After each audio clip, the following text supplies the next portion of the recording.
What is up, everybody? Welcome to the MMA Engine and welcome to Propability. We're going to take a data-driven look into a lot of these props for UFC 275.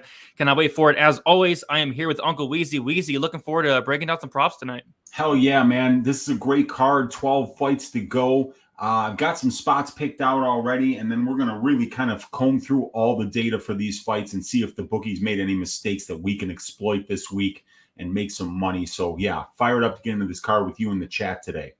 Sounds good. Going to be awesome. As always, guys, if you guys can please leave a like on the video, subscribe to the channel. Last time I checked, we're like 80 subs away from 1,000, which would be a huge milestone. So if you do enjoy the content, if you're not subscribed already, be sure to hit that subscribe button. Let's shout out the chat real quick, and then we'll get started.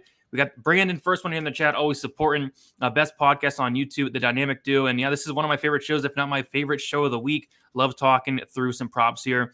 Mushroom got him saying 11 more weeks of ass shaving the bookies, orange bag beatings, and violence. I agree, Mushroom. We got Thomas Howard in the chat, Zach in the chat. Lou saying we are juicing at the bookies this weekend. That is absolutely the goal. Adam in the chat as well. Quaver. We have Mushroom as well. Prince of Mischief hanging out. Mitchell, Mahler. We got Daz in the chat. We got the GOAT, Tajik Bey. MMA Code, Matthew, Jack. And we got Dan as well. And then we got George. And I think I got everybody. Thank you all for hanging out. I say we get into it. And as always, let us start with the first fight of the night. And we're going to be kicking this banger pay-per-view off with a interesting fight. Jocelyn Edwards going against, I don't know why I put Romana Edwards. It's been a weird week, guys, but I'll fix it. We have Jocelyn Edwards going against Ramona Pascual. We have the over-under is set at 2.5 rounds. The over 2.5 is minus 225. The under 2.5 is plus 185. The fight goes to decision is minus 190. The fight doesn't go to decision is plus 155. Weezy, what is sticking out on the very first fight of the night here? Well, we see some green here for the fight doesn't go to decision. We see 16 of 23 fights pro combined for Pascual and Edwards. That's the wins and the losses. Are finishing inside the distance, almost 70% of the time. So that's way better than the divisional finish rate. But here's the problem with this one, Brady. This is a 145-pound fight. I'm using the 135-pound data because the 145-pound data, there's barely any of it, and it's almost worthless. So we just got to remember this is up a weight class here.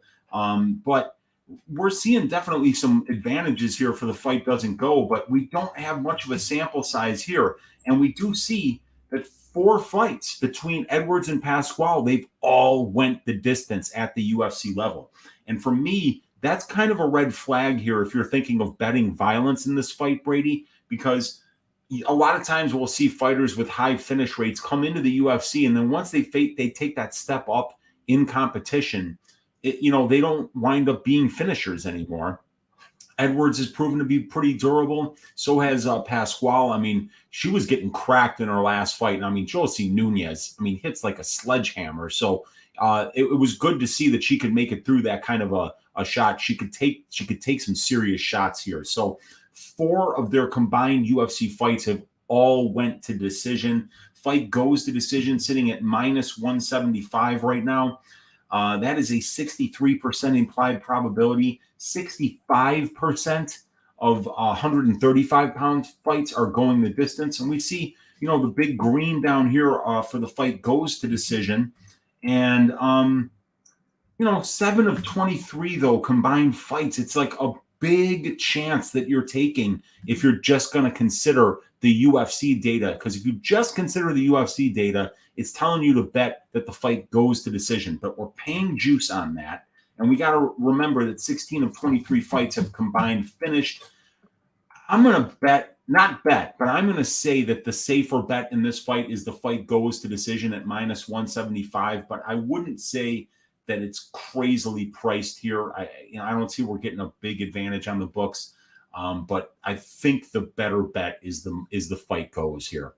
Yeah, honestly, I think the best bet is just sit back and watch this one. I'm not betting on this fight. It's a really tough one to call for me. And like you said, you take a look at Pascual, like outside the UFC, she is finishing these lower level fighters, but at the UFC level, is that going to translate? I'm not so sure.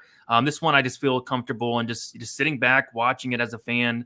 And we'll see what happens there. But yeah, best price on that fight goes is minus 175. That is on DraftKings. You have minus 190 on Bet Online there, and nothing else really sticking out there. So I say we move on to the next fight, and this is the people's main event, or if not, it's my main event. I'm really looking forward to this fight. We have Silvana Gomez Juarez going against Liang Na.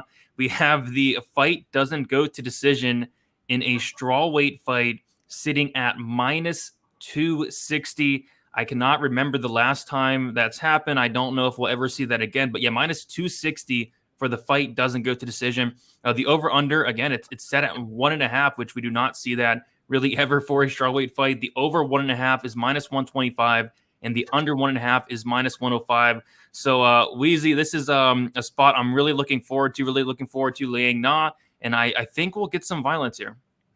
Yeah, I mean, if you've ever watched tape on Liang Na, you would blind bet fight doesn't go to decision for all of her bets for the rest of her life. It's just the way that she fights. She just spams takedowns. She's not comfortable at all on the feet, so she pushes a really heavy grappling pace, and she doesn't have the gas tank to push that pace. So her fights finish in the first round, and if they don't finish in the first, somebody death gas gets finished in the second. So, but the numbers are wrong here, Brady. Unfortunately, I thought I had updated this sheet.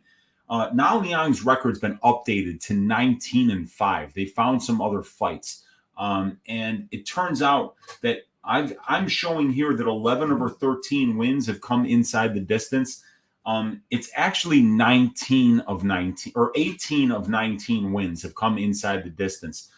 2 of those wins were by disqualification of some kind, so it didn't count as a knockout or a sub. It counted as other on what do you call it? Sure Dog. Yeah. So this was one where the numbers, even though they're telling us on the prop template that we should bet the fight doesn't go to decision, the numbers are even more convincing than you would think that they are, Brady. Yeah. I mean, this is crazy. It's, over 85. It's actually 87.5% of these two ladies' fights have finished inside the distance. 7 of 9 losses. And then it's 19 plus 8, 27 of 29 wins. I mean, it's just crazy, dude. So 27-7 is 34. I mean, yeah, 34 out of however many. These ladies are an auto bet. And you could see how overpriced this is. The fight doesn't go to decision, sitting at minus 260, Brady. Only 30% of 115-pound women's fights finish inside the distance. Only 30%. We're paying at minus 260 right now. 72%. We're overpaying by 42%, and I would still bet it at minus 260 because Na Liang is the definition of a killer be killed fighter, and not only is she very dangerous with her submissions, she's even more likely to gas out after 6 or 7 minutes and have nothing left in the tank and be easily finished. So, and in addition to that, Silvana Gomez Juarez is a very, very effective striker, and she hits very hard. She dropped Vanessa Demopoulos with the second or third shot that she landed. And Vanessa Demopoulos is known for being very durable, and she absolutely pancaked her. So the violence is the word on this bet. Even though it looks like we're incredibly overpaying, we can still hang our hat on the fact that all 3 of these ladies' combined fights have finished inside the distance at the UFC level. And because of that, and if that trend continues, we're going to cash no matter what the line is at. But minus 260 is a parlay piece for sure this week. Yeah, we say it every single week. Like, if we're going to overpay for a line, you have to be sure about it. And this is one that I am very sure about it. So I am okay with laying the minus 260 here if I was to do so. There's another fight we'll talk about where I think it finishes, but I don't really like the line. But yeah, this is a fight where I do think it does finish more often than not. You talked about Na Liang's record, 24 professional fights, even 3 amateur fights. So 27 fights combined there to work with. And she's seen the third round literally 1 time in those fights. And if you go watch, like I said, if you watch any tape on her, you can see why she goes out there, like a crazy person, tries to get the early finish. If she gets it, she gets it. If she doesn't, she gasses out very, very bad. So Yeah, I think it's I think Liang Na has a really good chance to come in here and finish Gomez Juarez in the first round. And if she doesn't, she probably gasses out very bad, and Juarez probably gets to finish herself. So yeah, I think the fight doesn't go to decision. I know it's crazy, absolutely crazy for a strawweight fight to be priced like this, but I feel like this can even be a little bit wider. They had the over under set at 1.5, over 1.5 minus 125, the under 1.5 minus 105. It was plus 120 opened up. I don't even hate the under 1.5 there. And then as far as like the other props, still waiting for the books to get them out. I think DraftKings got out like a fight won't start round 3 around minus 165. I think that's a pretty good look. And then I think DraftKings also has out the under 2.5 rounds at around minus 205. I think that's a solid look as well. But I think anything violent in this fight is a very good look, Weezy. Absolutely, and it's just Na Liang. I mean, that translates to violence in Mandarin. So it's just the way that she fights, Brady. Absolute killer be killed fighter. We hit big on Karina Silva last week. Killer be killed fighter. Got that fight doesn't go to decision at plus money. Bookies weren't onto that one, and the reason they're onto this one is because of the visual that we got from Na Liang. That after the fight was over, you almost had to get like a scraper to get her off of the canvas because she was completely dead. And part of that was definitely an adrenaline dump, fighting in front of a live audience for the first time outside of the Far East, and she's young too. So this is going to be a little more experienced version, maybe a little bit calmer version, but still her style, especially against Silvana Gomez Juarez, who's such a dangerous kickboxer. Na Liang doesn't really have much of a choice but to sell out for the grappling, which just means that this is gonna be, it's gonna happen. This fight is not going to decision. Yeah, I would be flabbergasted if this fight went to decision. So should be a good fight. Can't wait for it. This is my favorite fight of the night, Weezy. Is that crazy to say? No, dude, it's my favorite fight of the night. I mean, how could you not be excited? I mean, just go watch Carnelossi versus Na Liang if you're laughing at anybody saying that they're looking forward to this fight. That fight should give you chills when you watch it. It was awesome. So yeah, I'm really looking forward to this fight. And I think it's probably one of the more compelling fights. It's another striker versus grappler matchup that I can see good cases being made for why either fighter will win. Absolutely. And there's a lot of fights like that where you can make a case for both fighters. This is definitely one of them. But yeah, it should be a good fight. I say we move on to the next fight. We have Danaa Bakary going against Kung Ho Kong. So I was telling you earlier, the best fight odds is not updated yet. And I think it's because on best fight odds, they put Kung Ho. So that's not showing up. So I'm going to be looking at it straight from DraftKings here.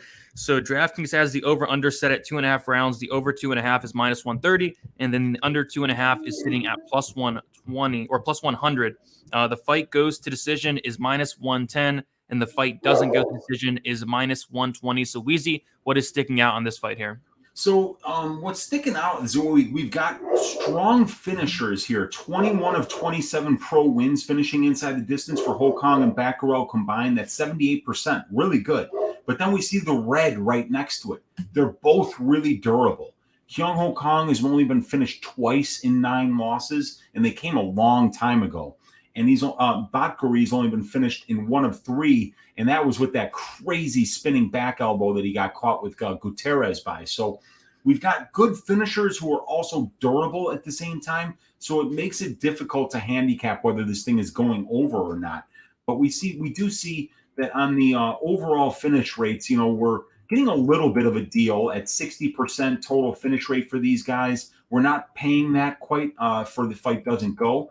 And then if we look over here at the UFC data, we see some green here for the wins and we see some red for the losses. So 7 of their 15 combined UFC fights have finished inside the distance. That's 46.7%. That's 2.8% worse than the divisional finish rate of 49.44% and 7.9% worse than the implied probability of the line, which is 54.55%. So if we go down here to the fight goes to decision, we see that we're underpaying there by about 1%. But 4 of 5 losses have been by decision. So they're both pretty durable. And only 3 of 9 wins have been by decision, though. because Bakary has finished 100% of his UFC opponents, and Kyung Ho Kang has gotten submissions in 3 of his 6 UFC wins. So I could see Kyung Ho Kang being live for a submission here against Bakary if this fight goes to the ground. I could see if this fight stays standing, Bakary getting a knockout. But we do see that we're going to overpay if we want that fight doesn't go. We're overpaying based on the divisional finish rate of 49.44%, and we're overpaying based on the implied probability of the line at 8%. My eyes tell me that this one is probably a little more likely to finish than it is not. But at the same time, I think we're overpaying based on the weight class and these guys' finish stats. So I'm just going to stay away from this one. Yeah, this is a one. I think it's a pick 'em for a reason. Like I could see this one finishing, and I think if it does finish, it's probably a Danaa early knockout. And I could also see it going to decision as well. I think the line's about accurate. Nothing I'm really running to the window for one way or another. But yeah, it should be a fun fight though. I think we can move on. Nothing really sticking out from a prop perspective to me at least. Move on to the next one. Now this is a very interesting one. We have Andre Fialho going against Jake Matthews. They have the over-under is set at 2.5 rounds. The over 2.5 is plus 100. The under 2.5 is minus 130. The fight goes to decision, plus 130. The fight doesn't go to decision, sitting at minus 160 on BetOnline. Weezy, what is sticking out here? So we see some green here when we look at the overall finish rates of both fighters. 25 of 33 combined wins finishing inside the distance. That's almost 76%. And then 6 of 9 losses, which we like seeing. We like seeing fighters that get finished if we're looking for violence. We don't want to be betting for violence when we got 2 durable guys in there. These guys are getting finished 2/3 of the time. So we definitely see a little bit of an edge here. 23.7% better than the divisional finish rate of 48%, and 10% better than the implied probability of the line, which is 62%. We go over here to the UFC stats, and it looks like it's priced perfectly. Based on the implied probability of the line, these guys have finished 61.1% of their UFC fights, 11 of 18. That's 12% better than the divisional finish rate, which is 48%, and it's 0.4% worse than the implied probability of the line, which is 61.54%. So doesn't look like much there. The fight goes. And I'm not betting fight goes to decision in an Andre Fialho fight, because I would, can you imagine how horrific that would be, trying to watch, hope there's no violence in a Fialho fight the way this dude swings. Yeah. So what I'm seeing in the line, Brady, is that we're not really getting a gift. It looks like it's priced correctly at minus 160. The fight doesn't go. And it's a little bit better than the divisional finish rate, which is good, but it's priced up to that spot at 61.54% where we're not really getting an edge. So I think if you're on that Fialho side, maybe pick Fialho inside the distance. But as far as the time props, nothing's really sticking out, brother. Yeah, it's another really weird one, because obviously if Andre Fialho is going to win, he's going to win by knockout. He's not going to go out there and win a 3-round decision. If Matthews wins, maybe Matthews can get a late finish. Andre Fialho does slow down as the fight goes on. We talked all week about Fialho cutting weight, a couple times in the span of the last couple months. What is his cardio going to look like? What's his durability going to look like? So maybe Matthews can finish him late.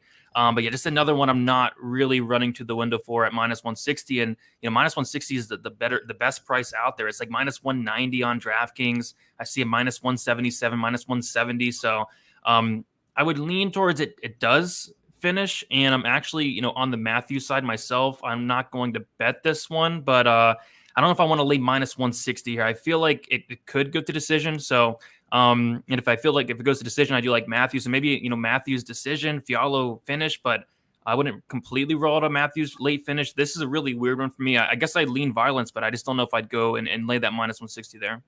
Yeah, it would be an interesting one if Fialho gasses and we see that Matthews, 5 of 10 wins inside the distance, Brady. 4 of those 5 finishes are by submission. Imagine if he takes down Fialho, gets a 3rd round submission. That feels like that could be a good path for him. I'd be interested to see what the 3rd round submission prop is. That could be a good Lou Betcha bet right there. A nice fat prop. But Matthews by submission in the 3rd round on Bet365 is plus 6,600. Whoa! I'm going to write that down. That might be worth just a little bit of a sprinkle, my friend. That is crazy. That's bet. Vandal still doesn't have lines out for this fight, but yeah, bet 365. Matthews third round submission. Like even Matthews, like in the third round, I'm curious to see what that's priced at. So Matthews to win in the third round, if I can find it, I don't even see it. Matthews to win in round 3. Wow, these are decently priced, like plus 1600, plus 1650. Yeah. That's fat. That's definitely fat. And, it's not like Matthews has only gotten one knockout in his UFC career. And yeah, if he gets the fight to the ground and Fialho's gassed in the third, I mean, I guess the sub is live. But as far as the time props, I don't know about you, man. It's just not jumping out at me on this one. No, I mean, I need to get a little bit of a better price to even think about it there. So, yeah, just gonna be a pass for me. I'd lead finish, but I just don't love the price tag. But and nothing's wrong with passing. We say it every week. Like nothing is wrong with passing. Sometimes passing is better. It feels better than winning. Sometimes it's weird. But move on to the next fight. We have Steve Garcia going against Maheshate. We have the over under is set at 2.5 rounds. The over 2.5 is plus 140. The under 2.5 rounds is minus 170. The fight goes to decision is plus 160, and the fight doesn't go to decision is minus 200 on Bet Online, which is the best price out there. Weezy, what is sticking out on this one here? So we see a nice little mix of colors here for the fight doesn't go for the overall finish rates because 12 of their 18 combined wins are finishes. So that's 2/3. But only 1 of 5 combined losses coming inside the distance. So both of these guys are durable. Maheshate's never been finished, and Garcia in 16 fights has only been finished once. So 20% of their 5 combined losses have finished inside the distance. That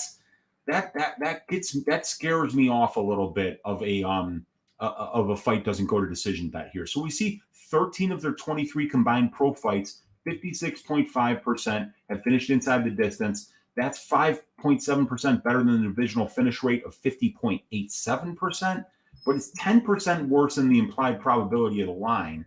And then if we go over here, we see that Maheshate has never finished a fight in the UFC. And for Steve Garcia, it's 2 of 3 fights that have finished inside the distance. He's finished both of his wins, but his loss was a decision. So 2 of 4 fights, we're overpaying on the implied probability of the line at 66.67% by 16.7% based on those numbers and by 10% based on the overall numbers. So even though I see Garcia versus Maheshate being kind of like a stand-up war where they kind of stand in front of each other until one man falls, what the data is telling me at fight goes to decision, Brady. Now, I know that you're on the fight doesn't go side here, and that's us using our eyes. But let's just look at the other side real quick here because only 50.87% of 155-pound fights at the UFC level that are 3 rounds are finishing inside the distance. So we're paying 66.67% at minus 200. So we're overpaying by about 16%. But here we're underpaying by 13.42%. And what if Garcia wrestles here? What if he tries to get this fight to the ground and this thing winds up on the cage, it winds up on the ground? We saw a Sambo guy on top of Maheshate in his pro debut at the age of 19, and that guy couldn't finish Maheshate. So I think that there's a good chance that this fight could see the scorecards. And if we look at the fight goes here at plus 180, we're underpaying by 13.42% based on the divisional decision rate of 49.13%. And then if we go down here, we can see that because only 2 of their 4 fights have went to decision, that we're actually getting a 14.3% break.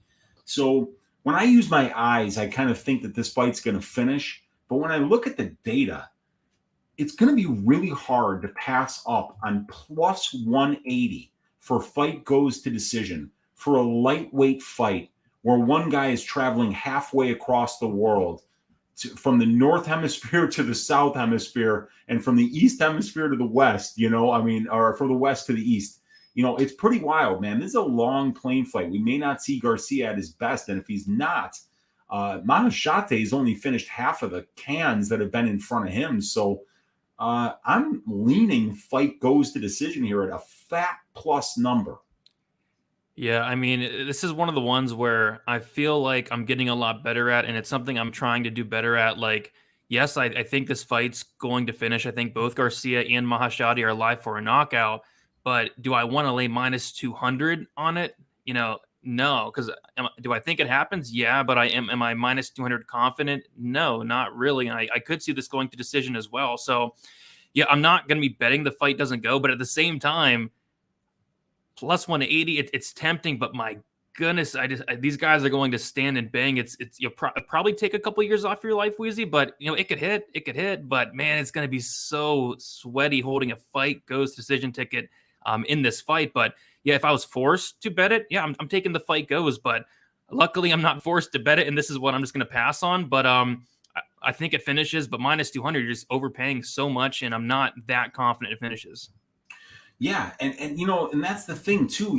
You've got a couple things standing in your way. If you're thinking, if I'm betting violence here, one thing that's standing in your way is that Garcia's only been finished in 1 of 4 pro losses. Maheshate's never been finished, so that's a problem. Second of all, you're paying minus 200 in a division that's only finishing 50% of the time. You're paying 66.67%. So it's just one of those things. That's the great thing about this template is your eyes can tell you, yeah, I think that this is finishing inside the distance. But when you're betting a minus 200 line, you got to be fucking confident that that's going to hit, because you go on a losing streak of 2 or 3 in a row betting minus 200 and it's not working out for you, man.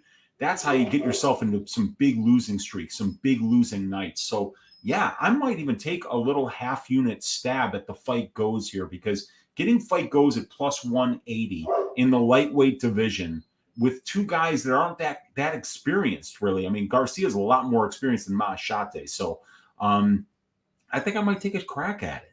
Yeah, and am I parlaying it? Hell no. But like I'm just saying, it's a data-driven play, and it's a fat plus number.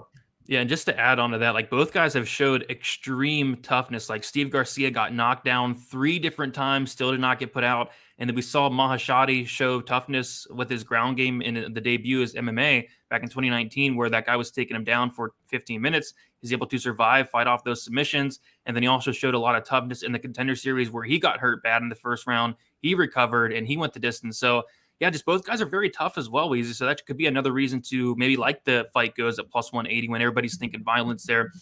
Brandon in the chat, shout out to Brandon, always hanging out with us and always picking out some good lines. He has the fight ends in KO at minus 120, which I think is very interesting because Maheshate's not subbing anybody, and Steve Garcia has 0 submissions on his record. So instead of laying that minus 200, if you like violence, minus 120 fight ends in KO is a much better way to play it.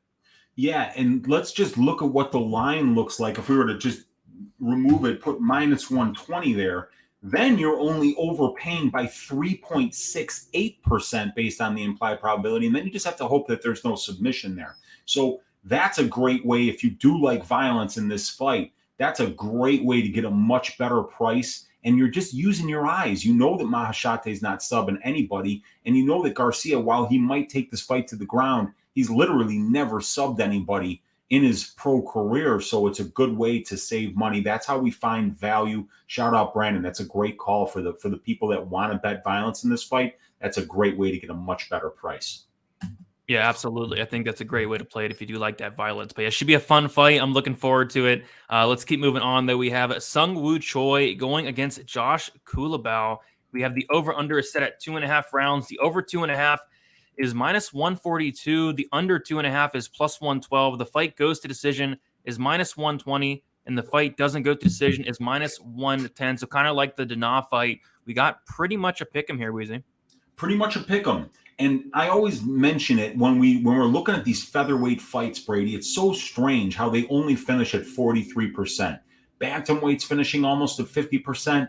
Lightweight's finishing at almost 50%. But for some reason here at 145, we're statistically significant lower level here at about 43.21% of these fights finishing inside the distance. So we always have to be aware of that when we're betting for violence. And it's something we want to keep our eye on if we're looking for value. sometimes those featherweight fights are great fight goes to decision bets. But we got a decent sample size here of 9 UFC fights between these two gentlemen. 4 of them have finished inside the distance. That's 44%. That's 1.2% better than the divisional finish rate of 43.2%. And the implied probability of the line at -110 is 52.38%. So we're overpaying there by about 8%. Also, we're getting a 3.2% deal here on the fight goes to decision, Brady, because we've got, I believe it's 5 of 9 fights have went to decision because it's only 4 finishes, but there must be a no contest or a draw in here somewhere. Was there any no contests for Culibao? No, he's only got 3 fights, right? I think, what was it? I'll take a look. You can keep. Yeah, take a look. Because I think that if this is 5 of 9 fights, because obviously 4 plus 4 is 8, not 9. So there's the draw. Yeah, the draw. So the draw went to decision. So that's 5 of 9. So that would be it is 55%. Why is it? That's so weird. Anyway, it's actually got it right. So 3.2% edge for the fight goes to decision for this fight. Choi's got a lot of power. Culibao not really finishing anybody at this level. It looks like a fairly priced line, but I would have to lean that the fight goes to decision at -110 or even the over 2.5 at -125.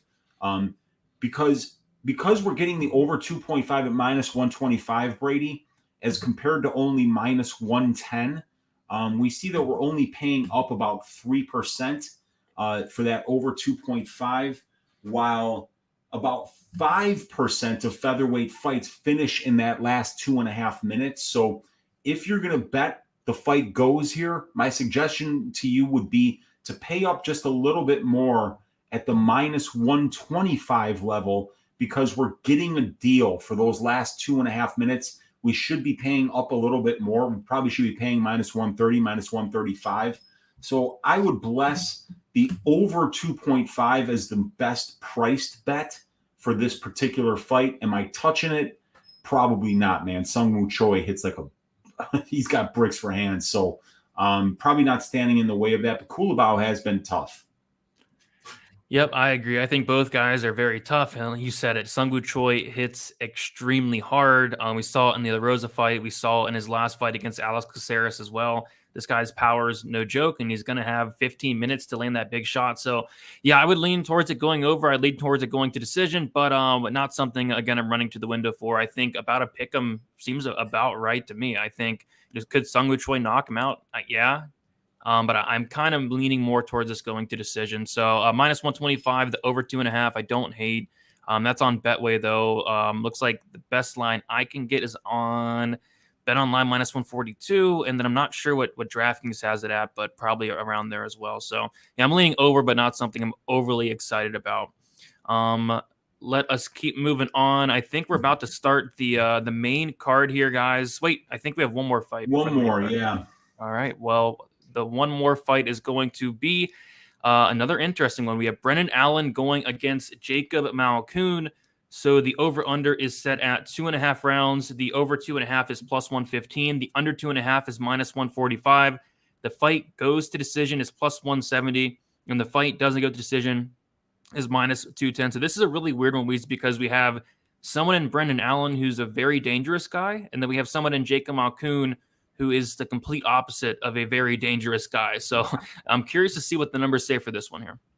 Yeah, dangerous chest hair on Malkoun, but not much else at this level. So, and we can kind of see it here. We see Allen, 15 of 18 in his wins, finishing him inside the distance. So we see some green here, on the top row. Then when we get to that middle row, a lot of red here, because we see 2 of 6 wins from Malkoun inside the distance. But he has been finished in his only loss when he got melted by Phil Hawes in his UFC debut. But 21 of their 30 combined fights finishing inside the distance. That's 70%. That's about 3.3% better than the implied probability of the line that we're getting right now. And 8 of their 12 combined UFC fights have finished inside the distance. And funny enough, that's exactly where the line is priced. 0.000. You see that, Brady? So 66.67% is the implied probability of the fight finishing inside the distance. And 8 of 12 is how many times these guys have had their UFC fights finish inside the distance. So it looks like it's perfectly priced there. But I don't see a point in betting that, right? I mean, if you're on the fight doesn't go, why not take Brendan Allen inside the distance at a much better line? Because Malkoun's not finishing this guy. And if you think the fight does go, why not take Malkoun by decision at plus 800 or something like that? And then maybe sprinkle a little bit of Allen by decision in there if you think that he's not able to finish Malkoun. But I think the time props are a bit of a waste in this fight. But all 3 of these guys' combined losses at the UFC level have been inside the distance. So that does get me liking violence bets here. But like I say, I just don't think that Malkoun has any finishing upside here. So I think that if you like the fight doesn't go, just bet Allen inside the distance, unless you're of the mind that Malkoun is live in this fight. I'm not. I picked Brendan Allen to shave ass this week, and I think he's going to do exactly that. Yeah, not only shave ass, but shave chest as well, right? That's for sure. Shave the chest of Jacob Malkoun as well. I like it. But yeah, you broke it down perfectly. I mean, there's no point in betting the fight goes or fight doesn't go here. If you like Jacob Malkoun, the decision prop is just nuts. Like, I'm on Allen as well. Allen's one of my most confident picks on the card, but Jacob Malkoun by decision sitting at minus or plus 900 on a book. Like that's his win condition, right? So yeah, if you like, his only win condition, because he's not finishing Brendan Allen. I would be shocked if he did, but yeah, Jacob Malkoun by decision is plus 900, and I'm with you. I like violence in this fight. It's minus 210. But again, why not just play Brendan Allen? Because I think if there is a finish, it is from Brendan Allen, and that is currently sitting at plus money, plus 100 there. So again, if you like Malkoun by decision. If you like Allen plus money inside the distance, I like that. Don't really see a point in playing those over-unders. But yeah, very, very interesting fight here. But I am leaning on the violent side myself. All right, let's move on to the main card here. Before we do so, we have 72 of you in here, which I think is a record. You guys can please hit the like button, subscribe here to the MMA Engine. I will be going live on Friday for my final thoughts video, and then Lou and Monk will be going live tomorrow as well. So lots of content still to come for UFC 275. The first fight on the main card is going to be Della Maddalena going against Ramazan Emeev. This should be a fun one to talk about. So we have the over-under set at 2.5 rounds. The over 2.5 is minus 220. The under 2.5 rounds is plus 180. The fight goes to decision is minus 180, and the fight doesn't go to decision is plus 150. So what's sticking out here, Weezy?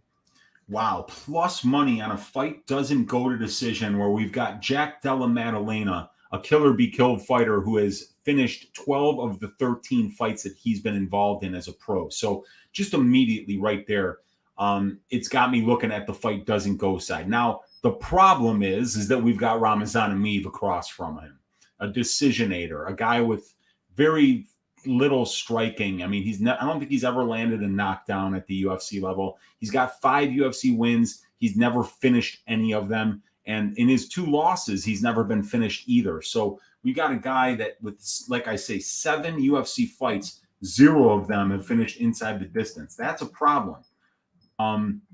So we see here that we would be overpaying by about 29% based on these guys' 1 of 9 fights finishing inside the distance. That's minus 175. We're paying 63% for that. And these guys are finishing at an 11% rate at the UFC level. But the thing is, Della Maddalena is involved. And he's finished one of his 2 wins against Pete Rodriguez, who's, not UFC level yet. He was a short notice replacement, if I'm not mistaken. And then his fight against Ancalusa was a war, a 3-round war, and that dude took some serious damage, but was able to go through. I don't know how durable Emeev is, because the guys that he's lost to, Danny Roberts and Anthony Rocco Martin, aren't getting a lot of finishes at the UFC level. So this is an interesting one. if you don't want to play the time props, you can always bet Della Maddalena inside the distance, because if this thing does finish, that's probably how it works. And fight doesn't go as plus 150. Can you tell me what Della Maddalena inside the distance is, Brady?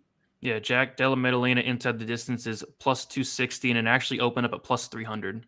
Yeah, see, that's probably how I would play this, because like I said, Emeev couldn't finish a banana. So this is going to be a tough one for him to finish Della Maddalena, who's shown really good ground game too, and some decent get-ups after getting taken down, and some decent takedown defense too. He can scramble. So, I see why people are betting the fight goes to decision here, but no way am I paying juice for fight goes to decision when one of the guys has had 12 of his 13 pro fights finish inside the distance. And as a matter of fact, I'm not even sure how many of those went to the third round, Brady.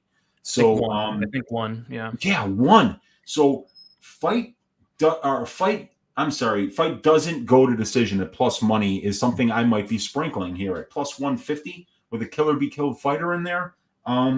It might be worth an individual small bet, because I think it's mispriced here. I think we're getting a really good deal on it. Yeah, I mean, this is a weird one, because I actually do think this fight finishes. I'm actually picking Jack Della Maddalena to finish Ramazan Emeev here. But yeah, the fight goes minus 180. The fight doesn't go as plus 150, which is by far the best price out there.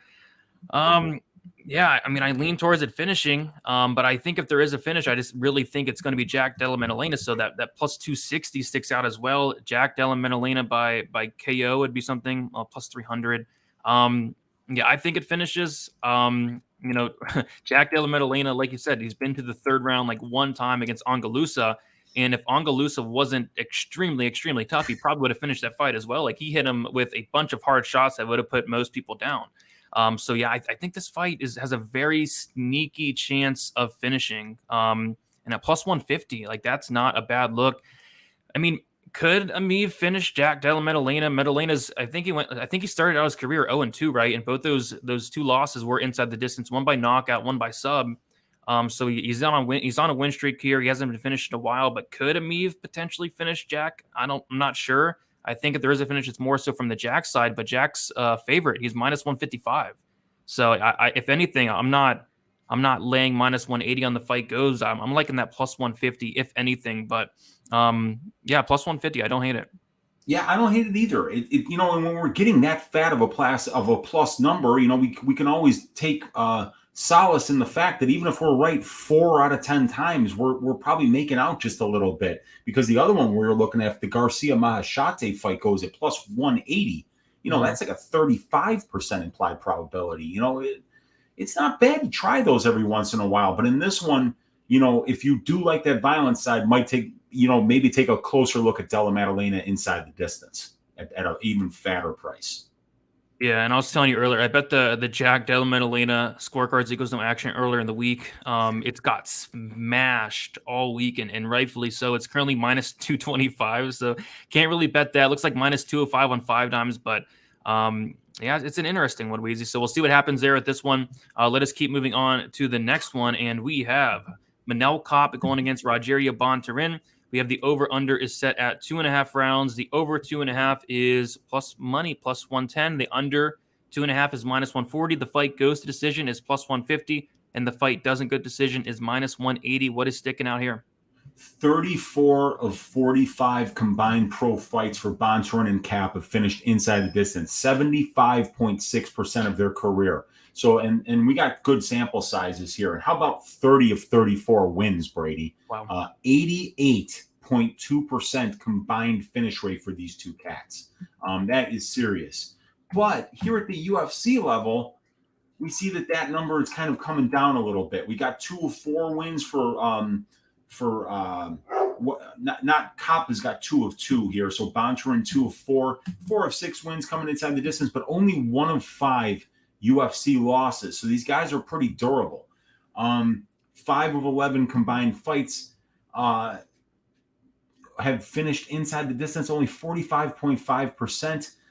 It's 5% better than the finish rate of 39.82% in the division, but we're overpaying by 18.8% based on these guys' UFC numbers. So I'm thinking the fight goes at plus 150. We got 6 of 11 fights have went to decision at the UFC level for Bontorin and Kape, and that's 14.5% edge that we're getting. And it's still 5.6% worse than the divisional decision rate, which is 60%. So, I mean, the data is telling us that this thing goes, and we've got some decent numbers to go with that, because we do see that 6 of their 10 losses, have went to decision. So they're good. They're only getting finished at a 40% clip, and at the UFC level, they're only getting finished at a 20% clip in their losses. 80% of their losses have went to decision. So for me, the data is giving us another juicy plus money spot that's sticking out here. Yeah, I'm actually kind of shocked because my analysis is that this fight actually does go to decision. Maybe a hot take there, but yeah, I mean, and I think there's a lot of ways it could. Bontorin, he's very, very tough. He can absolutely take a shot. Manel Kape can be low volume at times. Manel Kape, very, well-rounded on the mat. I don't know if Bontorin's going to run through him in the first round. I could very well see this going to decision. Like you said, it's a flyweight fight here. Plus 150 fight goes. I actually put in my best bet article, the best bet for this fight that I liked was the over 1.5. It's sitting at minus 160. What is that? I think you're minus 160. Yeah. So I do like that. Any thoughts on that minus 160? Yeah, that's not bad at all, because we know that, so that's an implied probability of 61.54%, but we know that these things go over 1.5, 73.89%. So that's a 12% edge. The over 2.5 at plus 115, we got a 17% edge, but that plus 150 sticks out like a sore thumb, because we pay down 6.51% from 1.15 to 1.5 here. So look at this. This fight goes, we're getting a 20% edge. And not only that, these guys are both fairly durable. And I mean, obviously we can see a finish. Kape's so explosive, and Bontorin's a black belt. I mean, if this thing goes to the ground and he gets on your back, you're in trouble. And we've seen Kape sub twice. So, but we're getting plus money, and flyweight fights go to decision 60% of the time, and we're only paying 40. So it just kind of sticks out. There's value here. And if you're on that violence side, just know that you're overpaying. You are really overpaying, and you're paying juice at minus 180. Yep, it's another one of those where I think it goes to decision. I don't know if I'm gonna pull the trigger on it there, because Manel Kape, at the end of the day, this guy has like a 94% finish rate. He's finished all but one of his wins, and he's currently minus 225 favorite. That scares me, but a lot of people, including me, like I absolutely thought the Royval Bontorin fight would finish, and that was like around minus 200 fight doesn't go. And it didn't. So yeah, I think this goes to decision. I don't know if I'll pull the trigger on it, but yeah, plus 150, plus 155 even out there. I think it is something to consider. It's just telling us, the data is telling us that it could be priced way more expensive for the fight goes, and that we're overpaying at minus 180. And you just don't want to get in the habit of overpaying in these lower weight classes where you don't have a good finish rate on the aggregate. Yep, and then but we're not taking our own advice with Na Liang there. We're willing to pay up to 75% for a division that finishes at 30%, because Na Liang is just, like I say, that's Mandarin for violence. Yeah, like we said, like if you're going to overpay, you got to be confident. We're pretty confident the Liang fight does finish. So I am willing to overpay here, but I'm not confident at all, really, that this fight does finish. I think it absolutely could, but I'm not too confident in it. Clint calling it now. Kape wins a robbery split. Calling it now. There you go. Well, Kape's, from that part, like that's where he was competing over there in Rizin, in the Far East. That's where he was fighting. So he'll be like the hometown guy, even though he's from Portugal and Angola for a while. He's going to be the guy that they're cheering for there. And then Dan has the draw bet of this one at plus 8,100. Yeah, I mean, you got to love draw bets, man, especially at plus 8,000. You only got to get 1 out of 80 right, baby. That is very true. Prince saying it's a tricky card. Yeah, it's a very tricky card, not only from like a props perspective, but like a picks perspective as well, Weezy. Just a really, really challenging card this week, but it's a good one. It's a great card, and that's the best thing is like when it's really challenging and you're having a hard time, finding bets that you like, the fights better be entertaining. And we could say that these fights are going to be entertaining for sure. So definitely looking forward to watching all of these. 100%. So I say we keep moving on. We have 3 fights left. We have the best 3 fights of the card outside of the Liang Nana fight, but we have Zhang Wei Lee going against Joanna and Jedrzejczyk. We have the over-under is set at 2.5 rounds. We have the most juiced over, I believe, minus 290 for the over 2.5 rounds, and then the under 2.5 plus 130. The fight goes to decision is minus 240, and the fight doesn't go to decision is plus 190. So money's been pouring in on this fight goes to decision all week. I remember seeing it at minus 200 earlier in the week. That is no longer there, but I think for a very good reason. We all saw the first fight. It went 5 rounds. This one's 3. I think it does go to decision, but we'll see if the data lines up with that, Weezy. Yeah, and these ladies have had 6 combined losses at the UFC level, and only 2 of them were finishes. And I believe it was Rose who finished both of them, right? Yeah. Yeah, so, Rose Namajunas is not involved in this fight. So 4 of 15 combined wins at the UFC level, and then 0 of 4 losses that aren't against Rose Namajunas also. So, but 6 of 21 fights have finished inside the distance for these ladies. It's only 28.6%, which is crazy because look at that line at Fight Goes, minus 220, right? But we're still not overpaying for it. We're overpaying for the fight doesn't go because only 6 of 21 have finished. So 28.6%, that's 1.6% worse than the 30% finish rate for the division and 6% worse than the implied probability of the line at 68.75%. And let's not forget, 5-round fights, Brady. These ladies aren't fighting 3-round fights. They're fighting 5-round fights, and they're still going to decision. So the probability of a 3-round fight going to decision much higher than a 5-round fight every time in every division. So you gotta even though we're overpaying, even though the line's been moving, we could have got it cheaper earlier in the week. Minus 220 is still good here. 15 of their 21 combined fights have went to decision, and like I say, a lot of those are 5-round fights. 71.4%. We're actually still underpaying based on the implied probability of the line by 2.7%, and we're getting a 1.6% edge over the divisional decision rate, which is just under 70%. So I'm saying fight goes to decision, and I'm saying it's a good parlay piece here at minus 220. Look, even at minus 220, we're still getting a 1.11% edge over the books here at 68.75% because these fights go to decision 69.86%. That's 1.11% edge. We can parlay this sucker. Yeah, I mean, I agree. What I actually did, though, was I really like the fight goes to decision. It's now minus 240, and I think it's going to be a very close and competitive fight. Are the judges going to score and award the damage, the harder shots of Zhang Wei Lee? Or are they going to score and award the volume of Joanna? I don't know. I don't know who's going to win this fight.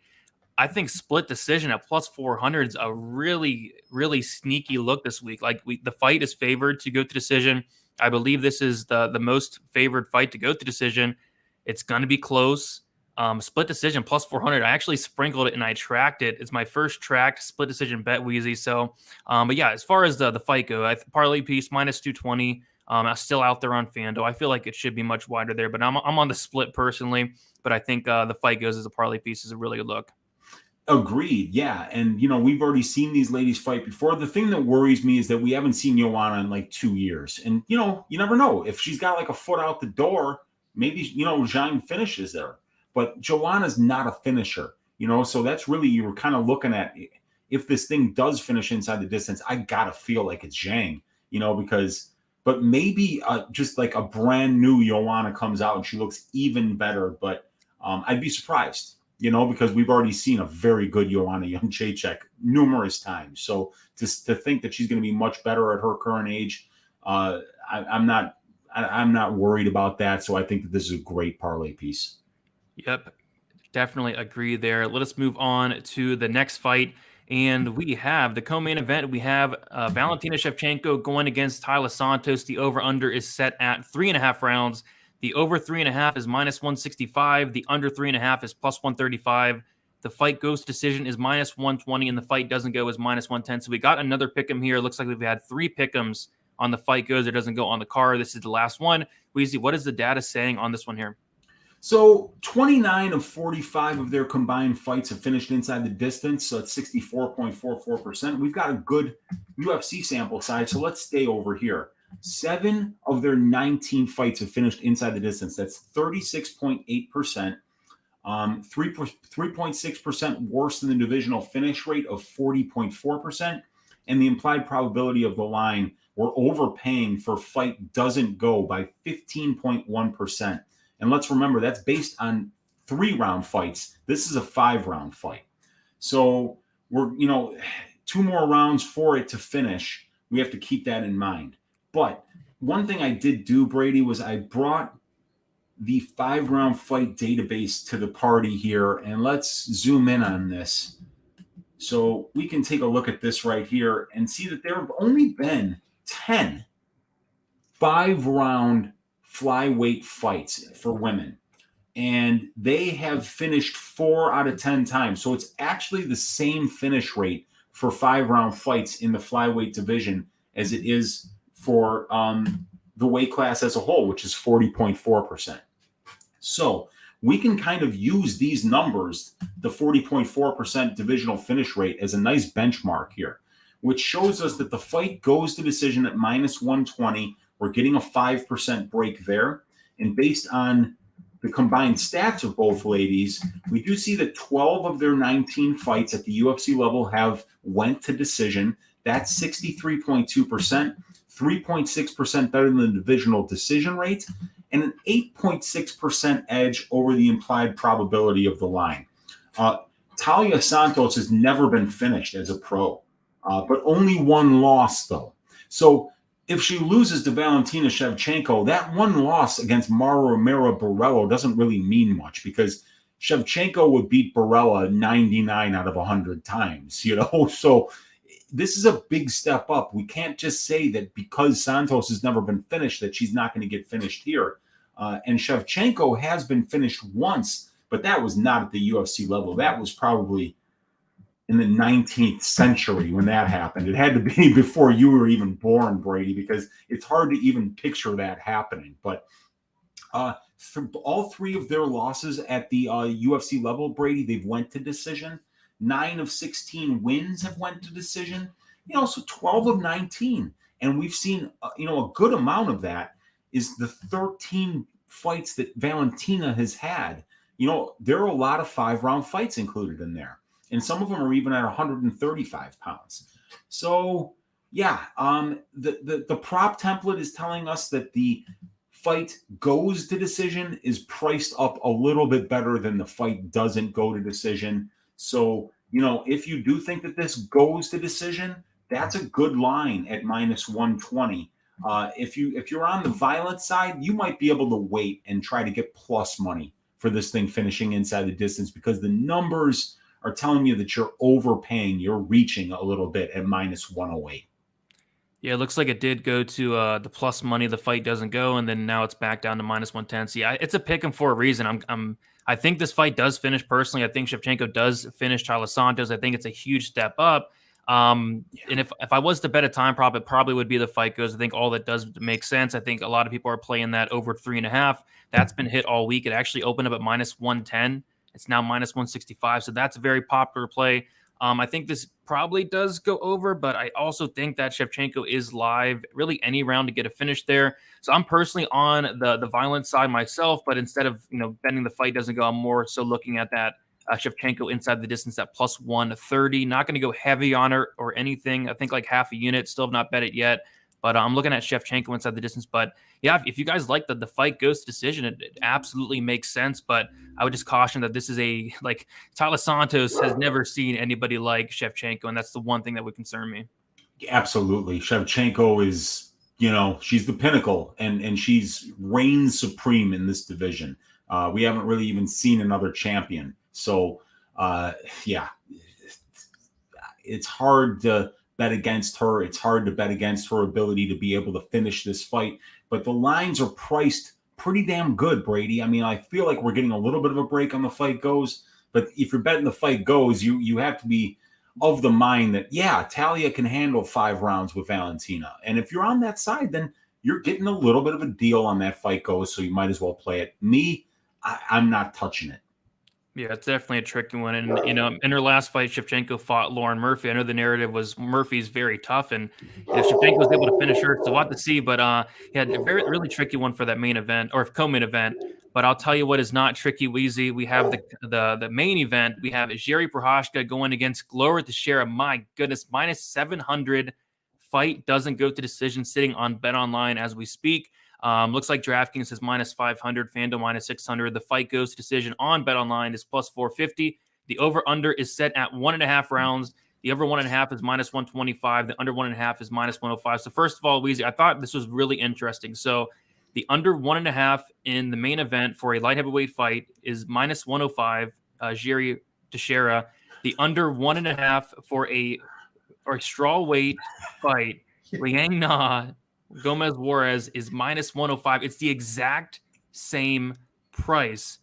And they're like so many weight classes apart. I thought that was hilarious. But Weezy, there's 2 fights on this card where I'm pretty confident that they do finish. And this is the second one here. Yeah. I mean, look, dude, 72 combined fights for Teixeira and Prochazka. You know how many have finished inside the distance out of 72? 61 of them. 61, that's 84.7%. And even at this sick line that we're paying right now, we're still getting a 1.4% edge over the books at 84.7%. So it's amazing. And like, it was a great dig to say that, the under 1.5 is the same in the Liang fight. That just tells you something about the way Na Liang fights. But 16 of 23 combined fights for these two guys at the UFC level have finished inside the distance. That's 69.6%. We're overpaying based on the implied probability of the line there, 13.8%.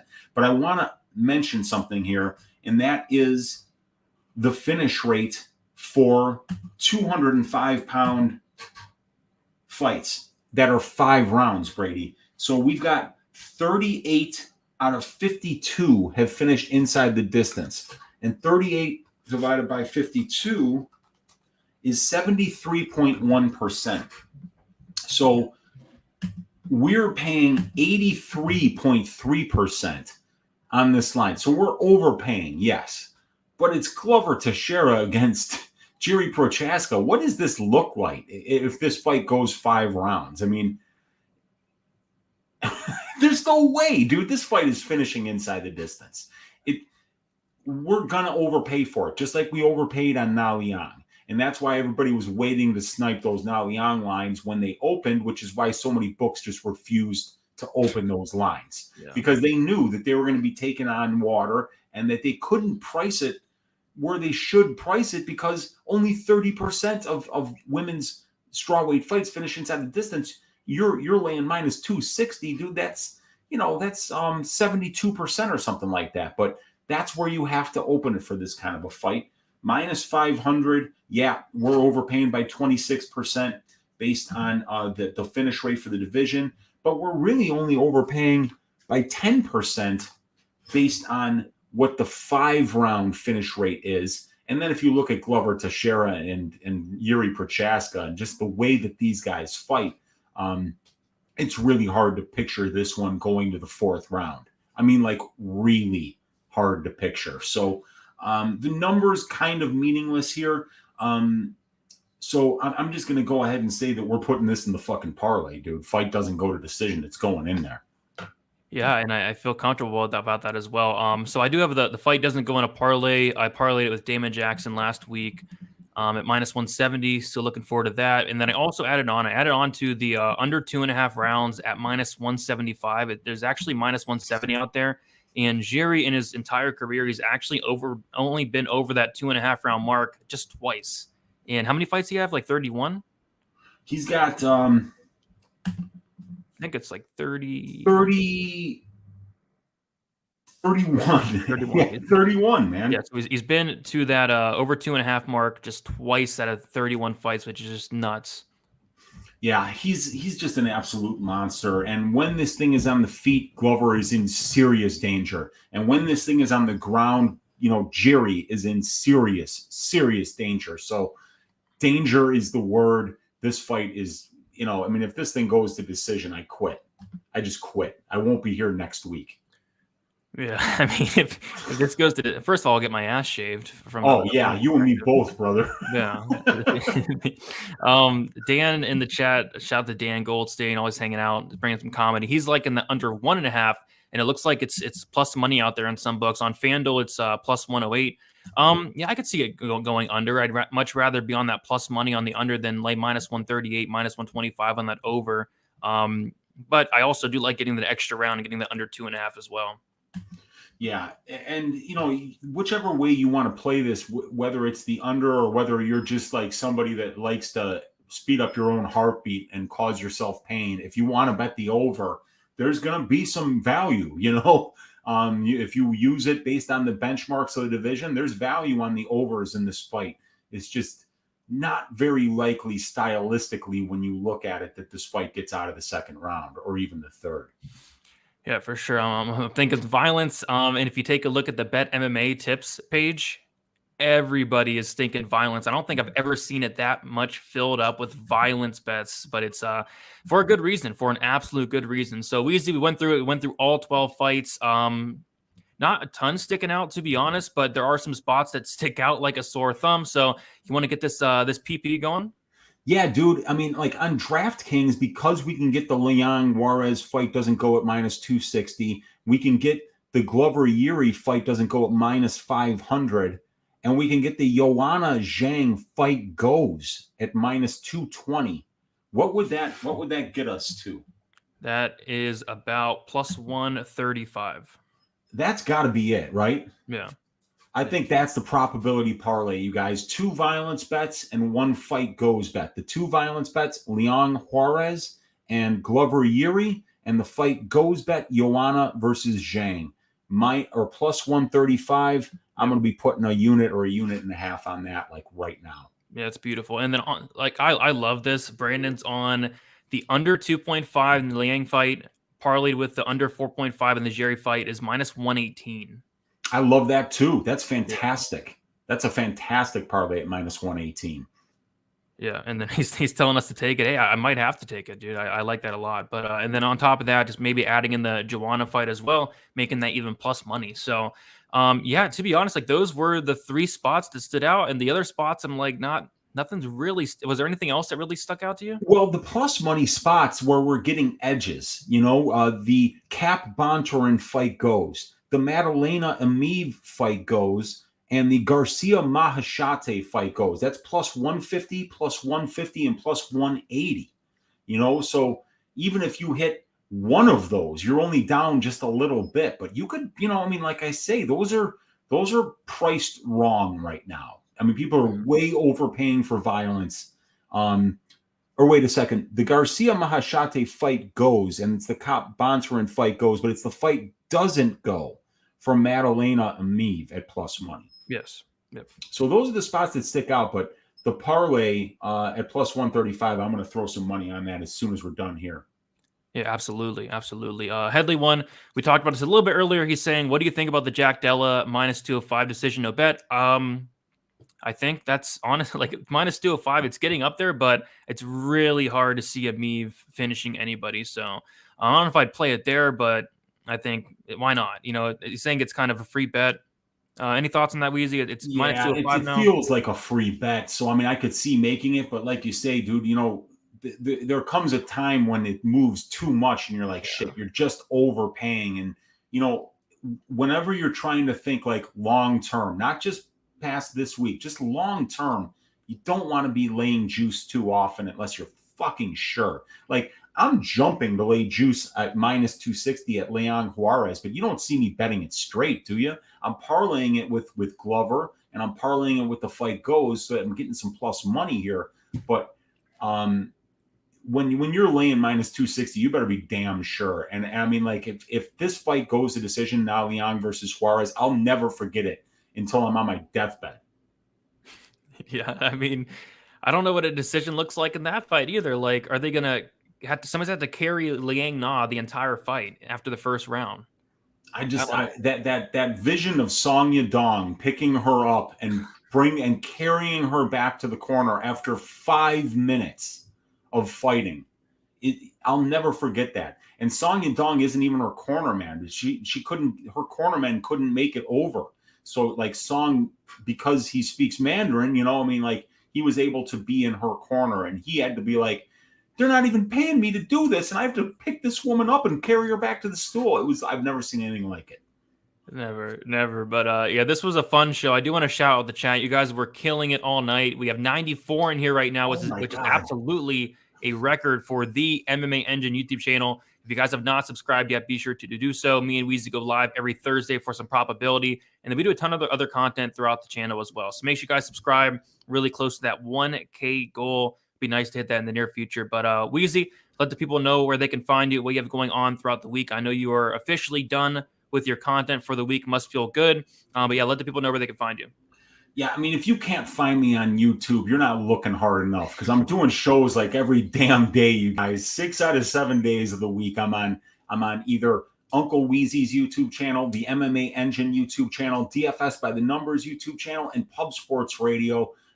You guys all know where to find me at this point. Find me at any of those places. Please subscribe here to the MMA Engine YouTube channel. We're giving you some content like, I'm sure that nobody's doing anything like this, Brady, giving you a data-driven look, going out there and giving out these analytics for free. This is insane. I appreciate all you guys joining us. Let's all be better gamblers together.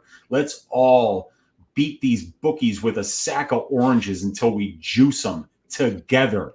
Let's cash these tickets together, stack them like flapjacks. So let's go, you guys. We got to cash stack tickets like flapjacks for UFC 275. Let's make some serious money. Flapjacks and orange juice. I can't think of a better combo, Weezy. So yeah, go check out Weezy on everything. He's, like you said, he's on a bunch of different channels. Same with me. I'm on Pub Sports Radio. I'm here on the MMA Engine. I'm on my channel as well, DFS by the Numbers. I do want to remind you guys, I'll be going live tomorrow, 7 o'clock p.m. Eastern time after the weigh-ins. The weigh-ins are extremely early. I think I read 9 o'clock in the morning tomorrow. So check out the Friday show. I'm going to be talking about the weigh-ins, betting, DraftKings, all the good stuff. Always a fun time. Just leave a like on the way out. Subscribe to the channel as always. And best of luck for UFC 275. Should be a very fun card. Definitely looking forward to it. And we'll talk to you all soon. See you.